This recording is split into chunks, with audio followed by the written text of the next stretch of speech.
Hello there. This is Leadership Monday. You are welcome once again to this week's edition of Leadership Monday. We meet every Monday to deliver your nugget for doing leadership right. And today, I'm available once again to share with you a very important nugget that will help you to live true to your leadership assignment. It is Leadership Monday. My name is Olatunji Shubodu. I'm your anchor for Leadership Monday, and I come to you on the platform of Emet Leadership Academy. Emet means truth. That's the Hebrew word for truth. At Emet Leadership Academy, our commitment is to nurturing leaders based on truth. And truth for us is found in the Word of God. Today, I want to make this statement to you. We are all pursuing success. However, success is defined. However, we may not agree on what success means, but one thing we must agree on is it takes a particular method to achieve success, or indeed to achieve any goal in life. And I want to submit to you right here and now that it is possible for you to do all the right things that bring about success, that lead to attainment of your set goal, yet fail to achieve success, yet fail to achieve your stated goal. So you can do everything right and still fail. That's why it's important for people to understand what we're about to discuss this morning, because you don't want to be discouraged. I mean, imagine haven't done everything you were taught, haven't done everything that maybe even others have done that brought them success. And here you are. You are still grappling with failure. You are still unable to achieve the same things that others have achieved before. Now, what we're about to discuss also explains why I can do certain things and succeed, but you can replicate the same steps and still fail. It's a mystery, but it's real, it's important. There is no guarantee that if you do what I did, you will succeed. I may succeed, but you may not succeed. Yet, we both did the same thing. I mean, it's interesting. You must have heard that if you do what I did, you will get the same results that I got. That statement is false. And I will show you why that statement is false. And perhaps we should just address it right away. Why is that statement not necessarily true? Because the conditions under which you did what I did to succeed may be different. May be different. So if we take, for example, a farmer who planted cucumber and I succeeded, and you decide to replicate that, you may fail if you don't take notice of the conditions under which I planted or cultivated my own cucumbers.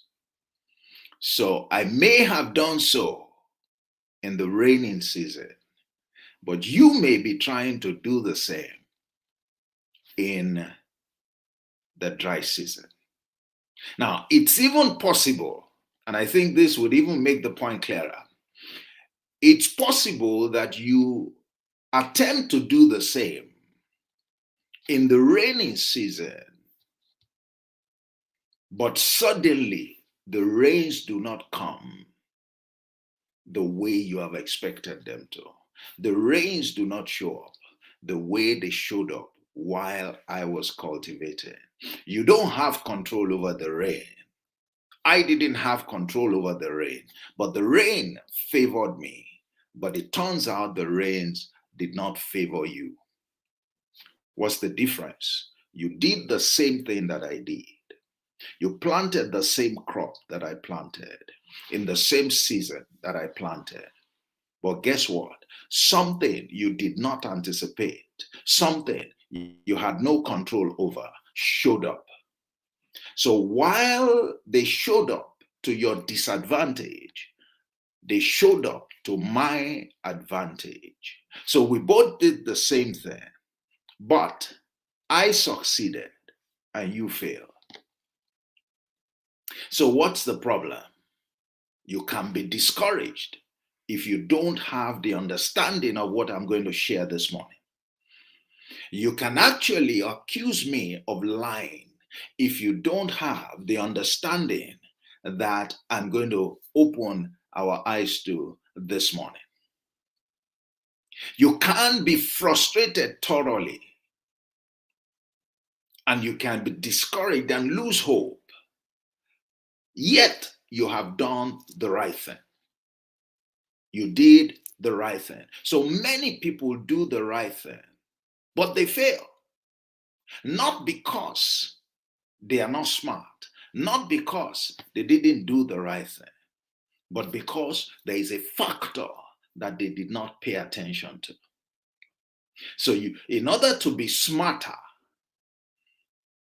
whenever you learn the right thing to do, there is a question to always ask yourself: what could go wrong when I'm trying to do the same thing that somebody else did to succeed? What could go wrong that could make me not realize the same result that they realized? Because I tell you that something could go wrong. Indeed, something almost always will go wrong. So when you are trying to copy people, that's fine.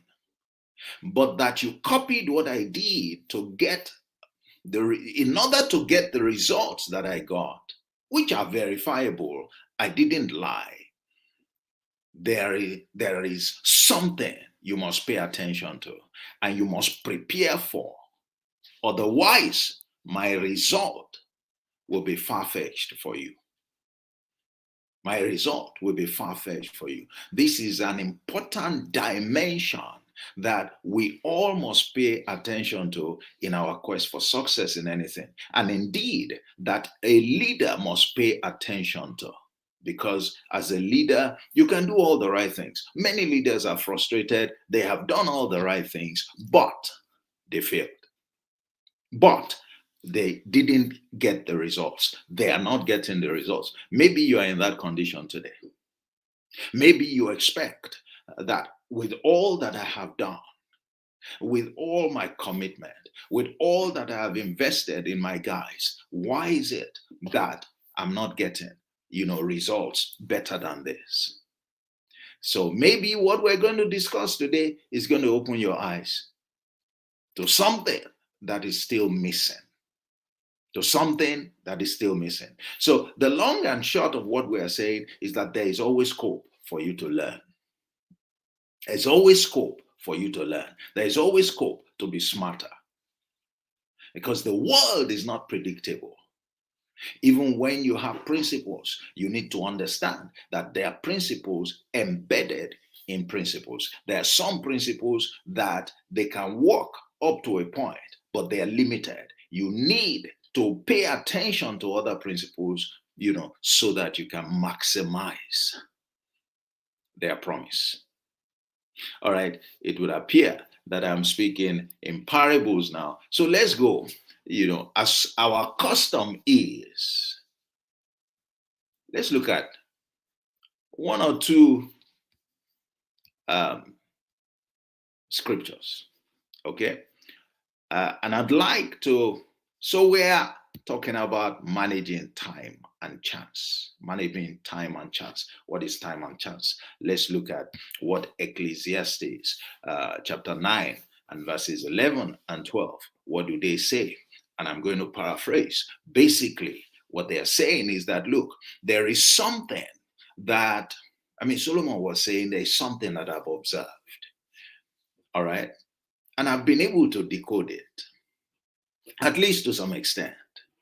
He said, look, what I observed is that the race is not to the swift, is that the battle is not to the strong, is that bread is not necessarily given to the one who is wise. I've also observed that riches do not accrue to people who have understanding. That is, they have the know-how to get riches, but they are not rich, they are not wealthy, they are not successful. And then I have seen men who are skilled, yet they are not getting results. They are not favored. They are skilled. If you're looking for skill, they are skilled, they have it. If you're looking for leadership skill, they have it. So it was a mystery. He said, look, I have seen all these 5 scenarios. Somebody who is fast, who has the speed, but he can't win the race. Somebody who is strong, but he loses in a battle. Somebody who is wise, but he's hungry, can't feed himself. I have seen also people who have understanding, who know what to do, but they are not rich. They know how to get rich, but they are not rich. And then I have seen skillful men and women who do not enjoy favor. They are not well regarded. They are not promoted. What's the problem? Now it tells us something. It says time and chance happens to all of them. That is, in all these scenarios, in all these strange 5 scenarios, there is what is called time and chance. It happens. Time and chance, it happens. Time and chance happens. So let's look at one or two things. Number one is that success has a prerequisite. There is what to do in order to be successful on a good day, under normal conditions.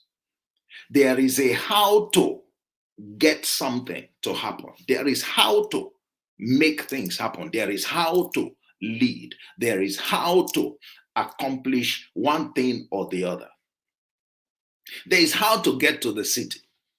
It's the same Solomon who says, the labor of the foolish, it wearies him because he doesn't know how to get to the city. Now he is saying, I have even seen somebody who knows how to get to the city, but he still can't get to the city.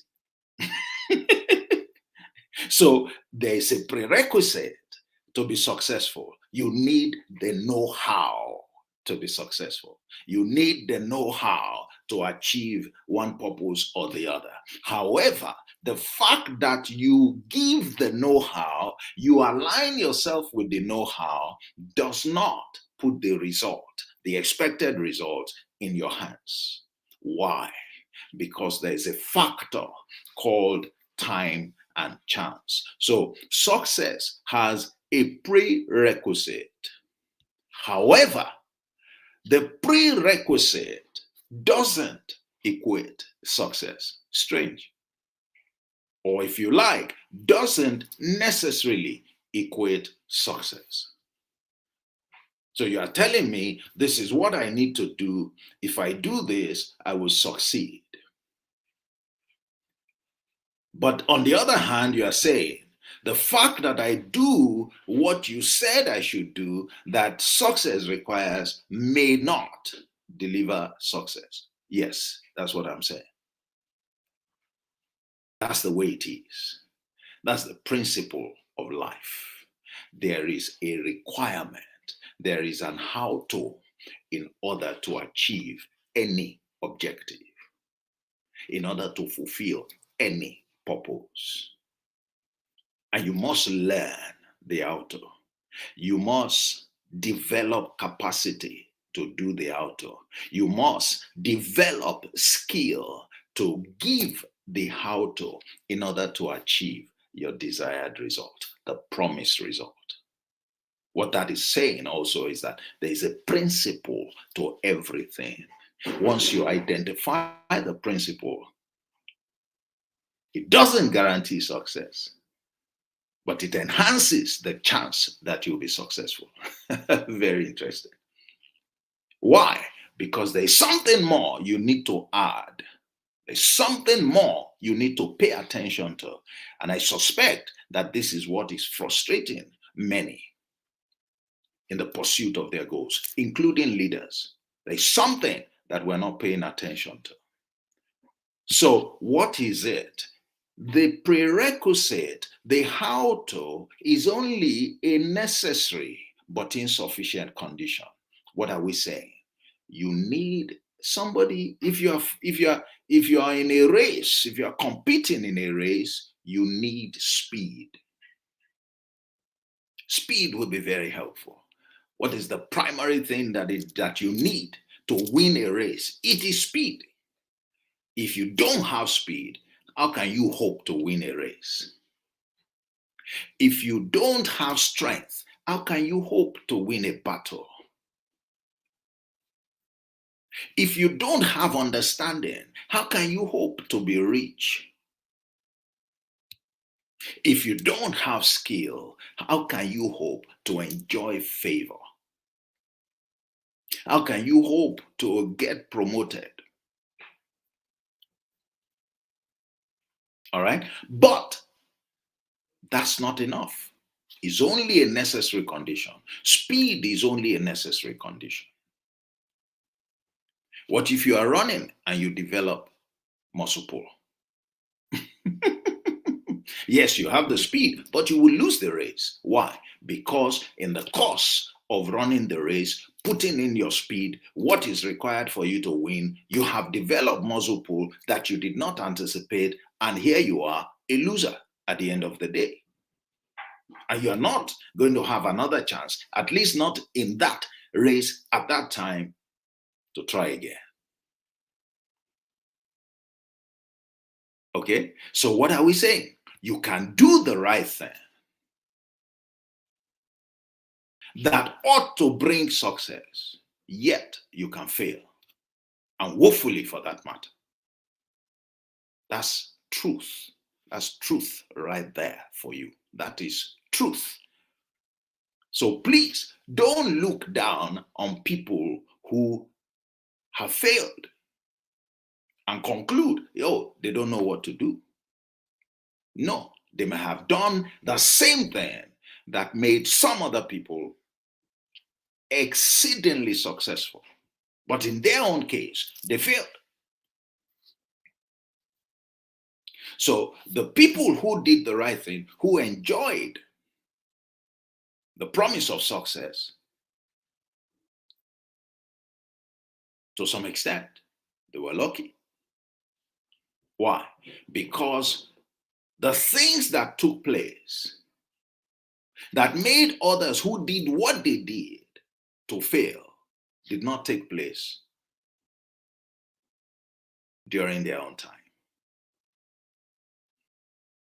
All right? During their own time. So let's be careful when we analyze the efforts of people in relation to the success that they accomplished. That's why we need to be careful when we engage in comparisons. because I may have put in more than you even put in, yet I didn't get the results you have gotten. Not because I'm not good, not because I did anything wrong, but because certain factors showed up while I was doing mine that didn't show up while you were doing yours. Those factors favored me. I mean, favored you, but they didn't favor me. Time and chance is what? That is the spanner that life throws at you, throws into your situation, that makes your effort credible, genuine, noble efforts look make you look like you don't know what you're doing. You didn't know what you're doing. And here you are grappling with failure. Here you are grappling with failure. So that's the point that Solomon was drawing attention to. That's the point he was drawing attention to. And time and chance can be anything. It can be misfortune. Time and chance can be anything. But typically, what it means is something you did not anticipate that suddenly showed up. What you didn't anticipate that suddenly showed up. The question, therefore, is this. The submission at this point that I want to leave with you for today is this. Until you can manage time and chance, success in anything, including leadership, isn't guaranteed. Until you can manage time and chance, success in anything, any endeavor, including leadership, isn't guaranteed. You want to succeed in your hustle, you need to develop muscle. And more importantly, you need to pay attention and build capacity to manage time and chance. To manage time and chance. And what is time and chance? Uncertainty. Uncertainty. Uncertainty. All right, so I'm going to stop here. I will continue. I will fill in the blank. How do you manage time and chance? I would answer that question on Thursday when we meet again. Thursday is leadership in 30 minutes. And so I will continue this discussion on Thursday and try to answer the question. All right. And the answer to the question would be, this is what you need to do so that your approach to the pursuit of success is wholesome and your chance of succeeding is very healthy. It's almost 100%. It's almost 100%. Okay. Once you can deal with time and chance and you give all the other prerequisites, then you have a good shot, a better shot, a smarter shot at success. That's it. I want to thank you for joining me today. That's the nugget for you today. That's something to bear in mind, as you go into the week, doing leadership, committing yourself to doing leadership right. I believe, for some of my folks right there in Nigeria, it's June 12th today, seems to me a public holiday. So enjoy, your holiday.